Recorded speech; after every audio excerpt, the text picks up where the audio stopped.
ईद मिलादुन नबी क्यों नाजायज़ है कि अल्लाह के रसूल ने हुक्म नहीं दिया तो नाजायज़ है। शरीयत का माना क्या है कि आमा आताकुम रसूल फखुज़ूहु वमा नहाकुम अन्हु फंतहू अतीउल्लाह व अतीउर रसूल। जब अल्लाह के नबी ने हुक्म नहीं दिया, अल्लाह के नबी के बाद खुलफाए राशिदीन और अहले बैत ने ईद मिलाद नहीं मनाई, साफ बात है कि बिदअत है। ईद मिलादुन नबी एक नई ईद हो गई है, क्या इसका हुक्म दिया मोहम्मद रसूलुल्लाह ने? यफ़अलूना मा ला युमरून, वो अपनी ही इजाद करना रिवायात है, अपनी ही इजाद करना बिदआत है, अपनी ही इजाद करना रसूमात है, उन पर लगे हुए हैं और दावे करते हैं अल्लाह से मोहब्बत, रसूल के इश्क के, जबकि उनके अमल में ना अल्लाह की इताअत है ना रसूल का इत्तिबा है।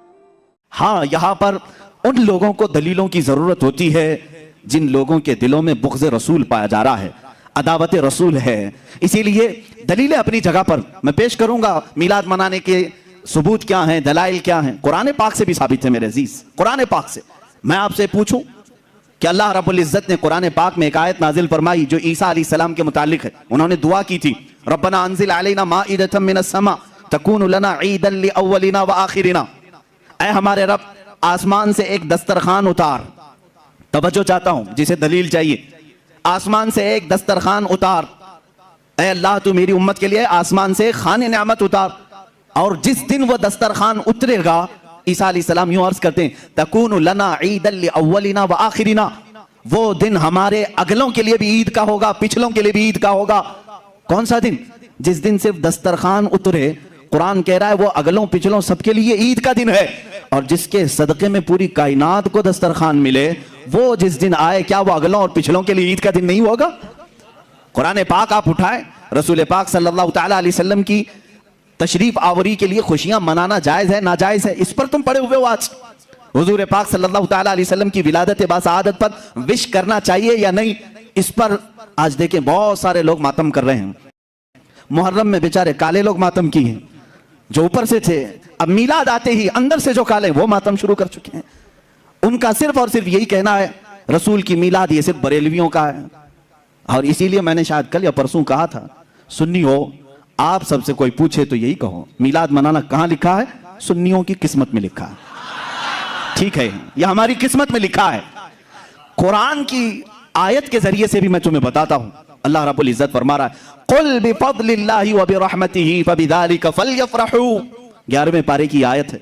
अल्लाह फरमा रहा है, ऐ रसूल आप फरमा दें अपनी उम्मत से कि जब जब अल्लाह का तुम्हारे पास फजल आए, अल्लाह की रहमत उतरे, फबिज़ालिका फलयफ़रहू। अल्लाह ताला फरमा रहा है, कुरान की आयत लफ्ज पर तवज्जो दो, कुल बिफज़लिल्लाहि व बिरहमतिही।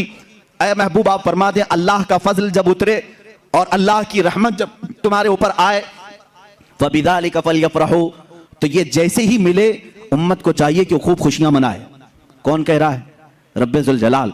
वो फरमा रहा है जब जब मैं तुम पर फजल उतारूं और रहमत उतारूं तो तुम सब के सब मिलकर खुशियां मनाओ। फलयफ़रहू, सब के सब चाहिए कि खुशियां मनाएं। इस सेगे पर, इस लफ्ज पर तवज्जो दें। फिर मैंने पूछा, ऐ रब्बे ज़ुल जलाल तेरी रहमत है क्या? जब वो उतरे तो हमें खुशियां मनाना चाहिए, तेरी रहमत क्या है? रब ताला ने फरमाया, वमा अरसलनाका इल्ला रहमतल लिल आलमीन। तुझे मालूम नहीं मोहम्मद अरबी सल्लल्लाहु अलैहि वसल्लम को हमने पूरे जहानों के लिए रहमत बनाकर भेजा है। तो जब वो रहमत आए तो चाहिए कि खुशियां मनाएं। अब ये कुरान के हुक्म से है, जिस वक्त तुम पर कोई फजल आए, कोई रहमत आए तो खुशियां मनाना चाहिए। अब मुझे बताओ, रसूल रहमत बनकर आए या नहीं? रसूल रहमत बनकर आए या नहीं? और जिस वक्त रसूल रहमत बनकर के आए हैं तो उनको जो जो रहमत समझता है वो खुशियां भी मनाएगा। और खुशियां कौन नहीं मनाएगा? जिसके लिए वो जहमत हो, जिसके लिए जहमत हो वो खुशियां नहीं मनाएगा। उसको भी शायर ने, आशिक रसूल ने अपने शेर में पिरो करके कहा है, निसार तेरी चहल पहल पर हजारों ईदें रबीउल अव्वल, सिवाय इबलीस के जहां में सभी तो खुशियां मना रहे हैं। इसलिए कि रिवायात में जिस दिन रसूल करीम सल्लल्लाहु अलैहि वसल्लम की विलादत हुई, उस दिन शैतान अपने पीछे हाथ मारते हुए चीख मार रहा था और मट्टी उठाकर अपने सर पर मार रहा था और घूम घूम करके चिल्ला रहा था कि मेरी सारी मेहनतें बर्बाद हुई, सारी मेहनतें गारत हो गई। वह अपने चेलों में, अपनी ज़ुर्रियत में ये पुकार पुकार कर कह रहा था कि सारी मेहनतें रायगा हो गई। क्यों? रहमत आलम नूर मुजस्सम सल्लल्लाहु अलैहि वसल्लम तशरीफ लाए। इसलिए क्या वो शैतान से बंदों को आजाद कराकर अल्लाह रब्बुल इज्जत की वहदानियत की तरफ लाने वाले थे। तकलीफ किसको हो रही थी 12 रबीउल अव्वल को? तकलीफ किसे हो रही थी 12 रबीउल अव्वल को? ये सबको मालूम है। अल्लाह के नबी सल्लल्लाहु ताला अलैहि वसल्लम तशरीफ लाए हैं, कायनात को खुशियां मनाना चाहिए और ये एहसान है। सिद्दीक अकबर रज़ियल्लाहु ताला अन्हु ने क्या किया था जानते हैं आप? मदीने वाले जब देख रहे थे, गर्दनें फलान फलान कर देखते थे, उछल उछल कर देख रहे थे, दूर से वो नजर आ रहे थे। आने वालों में दो लोग थे, हुजूर पाक सल्लल्लाहु ताला अलैहि वसल्लम और हजरत अबू बकर सिद्दीक। सैयदना अबू बकर सिद्दीक रज़ियल्लाहु ताला अन्हु का इश्क और उनका अदब भी तो देखें। जब मदीने वाले दफ बजाने लगे और उछल उछल कर देखने लगे, हजरत अबू बकर सिद्दीक रज़ियल्लाहु ताला अन्हु ने अपना जुब्बा उतार दिया। जुब्बा उतार दिया, तहबंद है, और जुब्बा उतार कर एक लकड़ी में लगाया और हुजूर सल्लल्लाहु ताला अलैहि वसल्लम के ऊपर झंडे की तरह हिलाने लगे। हुजूर पाक सल्लल्लाहु ताला अलैहि वसल्लम के चेहरे पाक के ऊपर हिलाने लगे। क्यों किया ऐसा उन्होंने? क्यों किया? यही तो हम भी कहते हैं, जब वो आमद मुस्तफ़ा हो तो हम लहराते हैं, लोगों को बताते हैं कि ये घड़ी आम घड़ी नहीं है। हज़रत अबू बकर सिद्दीक ने यूं किया। हुजूर पाक सल्लल्लाहु ताला अलैहि वसल्लम ने उनसे पूछा भी, अबू बकर इतने दिन से मक्का से चले यहां तक पहुंचे, वो आपने जुब्बा उतारा नहीं, लहराया नहीं, मदीना करीब आया और तुम ये अपना जुब्बा उतार करके लहरा रहे हो। सिद्दीक अकबर के इश्क को लाखों सलाम, अदब और एहतराम को लाखों सलाम। अर्ज करते हैं, आका बहुत सारे मदीने वालों ने आपको अब तक देखा नहीं, मैं ये सोचता हूं कहीं वो गलती से मुझे रसूल ना समझ लें। मैंने अपना जुब्बा उतार दिया है ताकि मदीने वालों को पता चले आका और है, गुलाम और है। झंडे लहराते हैं तो पता चलता है आका तशरीफ ला रहे हैं। ये सिद्दीक अकबर ने करके बताया है, जब रसूल तशरीफ ला रहे हो तो झंडे लहराए जाते हैं, इसलिए कि उस घड़ी का अदब हो, उसका एहतराम हो। मदीने वालों ने देखकर ही पहचान लिया, जो लिबास उतार कर आ रहा है वो गुलाम रसूल है, और जिसके सर पर झंडा लहरा रहा है अगर से जुब्बे का हो वो मुहम्मदुर रसूलुल्लाह है। मेरे आका सल्लल्लाहु ताला अलैहि वसल्लम के आने का अदब और एहतराम मदीने वालों ने भी किया था। अब मैं ये कहता हूं कि जिसे मदीने वालों की खुशकिस्मती मिली वो मेरे आका की मिलाद मनाएगा और मदीने वालों में उसका हशर भी होगा, क्योंकि मेरे आका ने फरमाया है, मन तशब्बह बिकौमिन फहुव मिनहुम, जो जिस कौम की आदत को अपनाएगा दुनिया में क़यामत के दिन वो उसी कौम के साथ उठाया जाएगा। ऐ वहाबियों, तुम मक्का के इब्लीस के साथ गम मनाओ और तुम्हारा क़यामत के दिन हशर उन्हीं की जमात के साथ होगा। अजीज़ान गिरामी वक़ार, रसूल पाक सल्लल्लाहु ताला अलैहि वसल्लम की मिलाद का एक और जवाज़ है, एक और जवाज़ है जहां हुजूर की तारीफ बयान हो रही हूं। कहां? वो उस वक्त की बात मैं कर रहा हूं जब कोई नहीं था, कोई नहीं, न बुलबुल का तरन्नुम, न फूलों का ये खिलना, कुछ भी नहीं कायनात में। अल्लाह रब्बुल इज्जत ने एक मजलिस सजाई जिसको कहते हैं यौमे मीसाक। यौमे मीसाक, वादे का दिन। ये कौन सा दिन था? उसमें सिर्फ नबियों की रूहों को जमा किया। उसके बाद कायनात में कयामत तक पैदा होने वाले सब की रूहों को जमा किया। हम भी थे, आप भी थे वहां पर, हम सब की रूहें वहां जमा थी। ये कुरान में है, वईद अखद रब्बुका मिन बनी आदम, अल्लाह ने सारे आदम की औलाद से ये वादा लिया है। किस चीज का वादा? वो पूरा यौमे अलस्त जिसको कहते हैं, यौमे अलस्त भी है, यौमे मीसाक भी है। करोड़ों थे कि अरबों थे, वल्लाहु आलम। उसमें नबियों की रूहें भी थी, सिद्दीकीन भी थे, शोहदा भी थे, सालिहीन भी थे, औलिया भी थे, मोमिनीन भी थे, काफिरीन भी थे, मुशरिकीन भी थे, सब थे।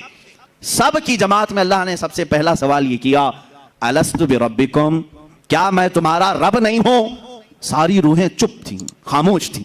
सबसे पहले एक रूह ने जवाब दिया, भला ऐ अल्लाह, क्यों नहीं, तू ही हमारा रब है। और यह रूह थी मोहम्मद रसूलुल्लाह की। रसूल पाक सल्लल्लाहु ताला अलैहि वसल्लम की आवाज पर फिर सारे नबियों ने कहा, नबियों की आवाज पर सिद्दीकीन ने कहा, सिद्दीकीन की आवाज पर सालिहीन ने कहा, सालिहीन की आवाज पर मुत्तकीन मोमिनीन ने कहा, और तमाम रूहों ने पुकारा उसके बाद, ऐ अल्लाह, तू ही तो हमारा रब है, तू ही तो हमारा रब है। अल्लाह ने कहा, इस बात का तुम इकरार करते हो, वादा करते हो? सबों ने कहा, हम वादा करते हैं कि दुनिया में जाने के बाद भी तुझको ही रब मानेंगे। लेकिन आने के बाद कुछ रूहें उस वादे पर कायम रही और कुछ रूहें उस वादे को तोड़ चुकी हैं। अल्लाह का बड़ा फजल करम है, वादा वफा करने वाली रूहों में हमारा नाम है। हमने अल्लाह को आज भी रब तस्लीम किया है, अल्लाह इसी पर हमारी मौत अता फरमाए। अब यहां पर एक वादा अल्लाह ने अपने रब होने का लिया, मैं रब हूं या नहीं, सबने कहा तू ही हमारा रब है। दूसरा, अब मखसूस लोगों की महफिल थी, आम इंसानों की नहीं। 1,24,000 कमोबेश जितने नबी दुनिया में जाने वाले थे, सब की रूहों को एक जगह जमा किया। यह भी कुरान पाक में मौजूद है। वइज़ अख़ज़ल्लाहु मीसाक़न नबिय्यीन लमा आतैतुकुम मिन किताबिन व हिकमतिन सुम्मा जाअकुम रसूलुन मुसद्दिक़ुन लिमा मअकुम लतुमिनुन्न बिही व लतंसुरुन्नह। कुरान में अल्लाह फरमाता है, सारे नबियों से अल्लाह ने एक वादा लिया कि तुम्हें मैं दुनिया में भेजूंगा और तुम्हारी मौजूदगी में अगर मेरा ये हबीब रसूल आ जाए, मेरा ये महबूब रसूल आ जाए, इसकी मिलाद हो जाए, यही तो बात है, ये रसूल की विलादत हो जाए, तो तुम क्या करोगे ऐ सारे नबी। ये रसूल का यहां पर उस आलम अरवाह में कसीदा हो रहा है कि नहीं हो रहा है, तारीफ बयान हो रही है कि नहीं। अल्लाह फरमा रहा है, सारे रसूलों ने कहा, सारे रसूलों से अल्लाह ने फरमाया लतुमिनुन्न बिही व लतंसुरुन्नह, तुम सब के सब इस पर ईमान लाओगे, इस रसूल पर ईमान लाओगे। तुम्हारी अपनी शरीयतें, तुम्हारी सारी उम्मतें सब एक तरफ होंगी, अगर ये रसूल तुम्हारी हयात में आ जाए तो तुम्हारी शरीयतें मनसूख होंगी, तुम इस रसूल पर ईमान लाओगे वला तंसुरुन्ना, और उसकी मदद भी करोगे। अब इतना ही नहीं, अल्लाह ने हुक्म दिया, उसके बाद पूछा क़ाल अअक़ररतुम, क्या तुम इस बात का इकरार करते हो। वअख़ज़्तुम अला ज़ालिकुम इसरी क़ालू अक़ररना, सभी की रूहों ने कहा ऐ अल्लाह हम इकरार करते हैं कि ये रसूल जब आएगा हम इस पर ईमान लाएंगे, हम इसका ताउन करेंगे, हम इसकी मदद करेंगे। अल्लाह ताला ने आखिर में फरमाया क़ालू अक़ररना क़ाल व अना ज़ालिका मिनश शाहिदीन व अना मअकुम मिनश शाहिदीन।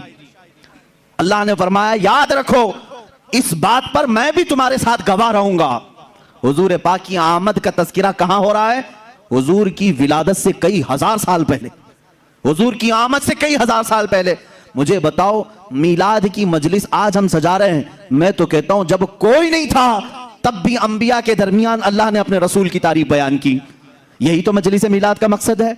रसूल पाक सल्लल्लाहु तआला अलैहि वसल्लम की विलादत पाक के तज़किरे ये यौम अलस्त में भी थे, यौम मीसाक में भी थे। अब सुने, हजरत बीबी आमिना रज़ियल्लाहु तआला अन्हा फरमाती हैं, जैसे ही मेरे बतन पाक में मेरे बेटे का हमल करार पाया, मुझे कोई तकलीफ नहीं थी, कोई आलाइश, कोई इस तरह की नापाकी हमने नहीं देखी। हजरत बीबी आमिना रज़ियल्लाहु तआला अन्हा फरमाती हैं, रजब का महीना गुजरा, शाबान का महीना आया, रात को मैंने एक मरतबा देखा हजरत मूसा अलैहिस्सलाम तशरीफ लाए हैं। मूसा अलैहिस्सलाम हजरत बीबी आमिना से कहते हैं, आमिना मुबारक हो, तूने कायनात के पूरे आका को अपने बतन पाक में जगह दी है, तुझे सआदत वाला एक लड़का मिलेगा। उसके बाद हजरत बीबी आमिना फरमाती हैं, रमजान का महीना आया, रमजान का महीना जैसे ही आया, हजरत बीबी आमिना ने आवाजें सुनी, कहा गया आमिना को हर आलाइश से पाक कर दो, उसके अंदर मौजूद बच्चे को हर तरह के वसवसों से पाक कर दो। अब जब रमजान का महीना गुजरा, शव्वाल का महीना आया, हजरत बीबी आमिना कहती हैं, शव्वाल के महीने में मैंने देखा हजरत इब्राहीम अलैहिस्सलाम तशरीफ लाए हैं और एक झंडा उठाए हुए हैं, और वअअलमहा बिरुतबती सय्यदिना मुहम्मदिन सल्लल्लाहु अलैहि वसल्लम, रसूल करीम सल्लल्लाहु अलैहि वसल्लम के बुलंद व बाला मर्तबे का कसीदा पढ़ा और बीबी आमिना को कहा मुबारक हो, मुबारक हो। ये शव्वाल का महीना गया, जिलकादा का महीना आया। हजरत बीबी आमिना फरमाती हैं, हर माह में मैं किसी नबी की जियारत करती और वह मुझे मुबारकबादी देते और मरहबा मरहबा कहते। जिलकादा गुजरा, जिलहज्जा आया, जिलहिज्जा गुजरा, मुहर्रम का महीना आया। इस हमल पाक को सफर के महीने में 8वां महीना लग चुका था। सफर का महीना ये बड़ा मुबारक महीना था। बीबी आमिना कहती हैं, मेरे बतन पाक के 8 महीने के हमल में कभी मुझे बोझ नहीं महसूस हुआ, कभी तकलीफ नहीं हुई, कभी ऐसा उठाया नहीं। बीबी आमिना फरमाती है, सफर के महीने में जो चीजें मैंने देखी वो बहुत अजीबो गरीब थी, यहां तक कि मैं रात के वक्त अगर घर के ऊपर नजर करती तो बदलियां मुझे नजर आती और उसमें बात करने की आवाजें सुनाई देती। एक दूसरे को कोई मुबारकबादी देता था, मुझे मालूम नहीं था वो कौन सी मखलूक है जो बात करती है। पूरे सफर के महीने में हजरत बीबी आमिना फरमाती हैं, अजीब व गरीब बातें मैं आसमान पर होते हुए सुनती थी। कुर्बान जाओ मेरे अजीजों, जिस माँ के पेट में हमारा आका जलवाबार है, उस माँ की आंखें क्या क्या देख रही हैं। हजरत इब्राहीम को देख रही हैं, इस्माइल अलैहिस्सलाम को, मूसा अलैहिस्सलाम को, और कायनात में होने वाले अजीब व गरीब लम्हात को देख रही हैं। अब सुनो, रबीउल अव्वल शरीफ का चांद जगमगाया, हिलाले रबीउल अव्वल आया। बीबी आमिना फरमाती हैं, अचानक मुझे हुराने जन्नत के तराने सुनाई देने लगे। वो गुनगुनाती थी, रात भर मुझे मीठे मीठे तराने सुनाई देते। बीबी आमिना फरमाती हैं, रबीउल अव्वल की पहली गुजरी, दूसरी गुजरी, तीसरी गुजरी, ये दिन गुजरते गए, नबियों की बशारतें आई, यहां तक कि रबीउल अव्वल की 10वीं तक मैंने देखा जिब्राईल अमीन तशरीफ लाए हैं और उन्होंने देखा, सारे मलाइका से कहा सफ़ें बांध लो, अल्लाह का हबीब आने वाला है। अल्लाह अल्लाह। बीबी आमना फरमाती है मैं ये 2 रोज कबल से देख रही थी हुराने जन्नत के तराने, यहां तक कि 11वीं शब आई, 11वीं रबीउल अव्वल आई, उस दिन भी मैंने अजीब व गरीब बातें सुनी, अजीब व गरीब रोशनियां देखी। 12वीं शब आई, कहती है बीबी आमना रज़ियल्लाहु तआला अन्हा, मेरी पेशानी से अचानक एक नूर चमका, मेरे घर की दीवारों पर रोशनी हुई, यहां तक कि सैयदा कायनात आमिना सलामुल्लाह अलैहा कहती हैं मैं मक्का में सोई हुई थी लेकिन बसरा के महल्लात को वहीं से देख रही थी, शाम के महल्लात को, मुल्के शाम के महल्लात को मैं उस नूर की रोशनी में देख रही थी। कुर्बान जाओ ऐ सुन्नियो, जिसके बतने पाक में हमारा आका है वो मक्का से बसरा तक देख सकती है, मक्का से शाम तक देख सकती है, तो वो रसूल क्या नहीं देख सकता? और कोई गैब क्या तुमसे नेहा हो भला, जब ना खुदा ही छुपा तुम पे करोड़ों दुरूद। बीबी आमना फरमाती हैं 12वीं शब आई, मैंने देखा मेरी पेशानी से एक नूर जगमगाया, उससे बसरा के महल्लात रोशन हुए, मैंने शाम के महल्लात को देखा। अब यहां से मक्का से बसरा काफी 100 किलोमीटर है, शाम 1000 किलोमीटर से ज्यादा है, इतनी दूर तक बीबी आमना देखती रही। रात के पहर गुजरते रहे, रात के लम्हात गुजरते रहे, वही रात है जिसमें हम और आप बैठे हुए हैं। यह 12वीं शब थी। बीबी आमना की कैसी शब रही होगी अंदाजा तो करो। हज़रत आमना फरमाती है मैंने आंख उठाकर देखा तो मुझे फरिश्तों की सफ़ें नजर आई, जिब्राइल कह रहे हैं ऐ मलाइका सफ़ें बांध लो, अल्लाह का नबी आ रहा है, सफ़ें तरतीब दी जा रही हैं, सबके हाथों में मशाले हैं। और अचानक बीबी आमना फरमाती हैं 12वीं शब की आधी रात गुजरी होगी, हजरत जिब्राइल उतरते हुए दिखाई दिए। हजरत जिब्राइल आए, एक मशरिक में झंडा गाड़ा, एक मगरिब में झंडा गाड़ा, तीसरा काबे की छत पर झंडा गाड़ा, काबे की छत पे झंडा गाड़ा, रूहुल अमीन गाड़ा, काबे की छत पे झंडा, ता अर्श उड़ा फरेरा, सुबह शबे विलादत। ये जिब्राइल अमीन ने बशारत दी। मोमिनो सुन्नियो झंडे लहराओ, इसलिए कि जिब्राइल अमीन की सुन्नत है। जिब्राइल अमीन ने 3 झंडे गाड़े, बामे काबा पर भी, मशरिक में भी, मगरिब में भी। मशरिक और मगरिब में क्यों गाड़ा? इसलिए कि बताने के लिए कायनात के इस आलम के आका की खुशियां मनाना मक्का वालों की ही सिर्फ खुशकिस्मती नहीं, सिर्फ मदीने वालों के हिस्से में नहीं, मशरिक और मगरिब में बसने वाले सारी मखलूकात इन 2 झंडों के बीच में रसूल की आमद की खुशियां मनाएगी। जिब्राइल अमीन खुशियां मना रहे हैं। बीबी आमना फरमाती हैं रात के आखिरी पहर थे, अचानक सुबह सादिक का वक्त तुलू हो रहा था, वही साअत, वही घड़ी जिसको इमाम आले सुन्नत ने कहा जिस सुहानी घड़ी चमका तैबा का चाक, उस दिल अफरोज़ साअत पे लाखों सलाम। अल्लाह अल्लाह, ये घड़ी दुनिया की सबसे अजीम घड़ी है, ये साअत दुनिया की सबसे मकबूल साअत है। मैं समझता हूं न शबे कद्र वहां को पहुंचती है, न शबे रमजान की ईद वहां पर पहुंच सकती है, कोई घड़ी उस घड़ी का मुकाबिल नहीं हो सकती जिस घड़ी में कायनात का आका व मौला जलवाबार हो रहा है। बीबी आमना फरमाती हैं सुबह सादिक हुई, मेरे अजीजों और माओं को डिलीवरी के वक्त और विलादत के वक्त दर्द शुरू हो जाता है, दर्द सह जिसको कहते हैं, वो तड़पती हैं। लेकिन बीबी आमना फरमा रही हैं मैं ठंडक महसूस कर रही थी, खुशियां महसूस कर रही थी, पेशानी से लेकर तलवों तक ठंडक ही ठंडक थी। अचानक मेरे घर का दरवाजा बंद था, रात भर तो जन्नत की हूरों के तराने सुनती रही, फरिश्तों की सफ़ों को देखती रही, लेकिन कहती हैं सुबह सादिक होने लगी तो मैंने अचानक मेरे घर में 3 औरतों को आते हुए देखा। वो औरतें बड़ी हसीन व जमील थी, खूबसूरत थी और अजीब शान की थी। वो मेरे घर के अंदर आई, कोई मेरे दाएं खड़ी हो गई, एक बाएं खड़ी हो गई, एक सिराने के पास खड़ी हो गई। मैंने पूछा यह हज़रत आमिना फरमा रही है आने वाली खवातीन तुम कौन हो, इस तरह घर में कैसे आई हो?